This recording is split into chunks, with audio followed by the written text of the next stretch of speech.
Israel অবিরাম হামলা চালিয়ে যাচ্ছে ফিলিস্তিনের গাজা ভূখণ্ডে। টানা 7 মাস ধরে চালানো এই হামলা এখন পর্যন্ত নিহত হয়েছেন 34,000-এর বেশি ফিলিস্তিনি।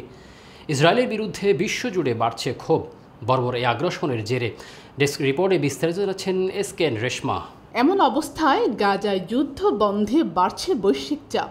হামাসও বলেছে সম্ভাব্য যে কোনো চুক্তির জন্য যুদ্ধের স্থায়ী অবসান নিশ্চিত করতে চায় তারা।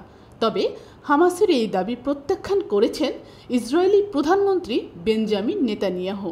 তার দাবি, এখনই গাজা যুদ্ধের অবসান ঘটালে ক্ষমতায় থাকবে হামাস। সোমবার 6 মে এক প্রতিবেদনে এই তথ্য জানিয়েছে বার্তা সংস্থা রয়টার্স। প্রতিবেদনে বলা হয়েছে, প্রধানমন্ত্রী বেঞ্জামিন নেতানিয়াহু গাজায় আটক বন্দীদের মুক্তির বিনিময়ে গাজা যুদ্ধ বন্ধের জন্য হামাসের দাবি কঠোরভাবে প্রত্যাখ্যান করেছেন।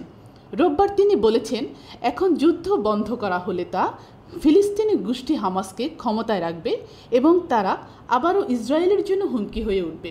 নেতানিয়াহু আরও বলেছেন, হামাসের হাতে এখনও আটক থাকা বন্দীদের মুক্তি নিশ্চিত করতে ইসরায়েল বরং গাজায় চলমান যুদ্ধে বিরতি দিতে ইচ্ছুক।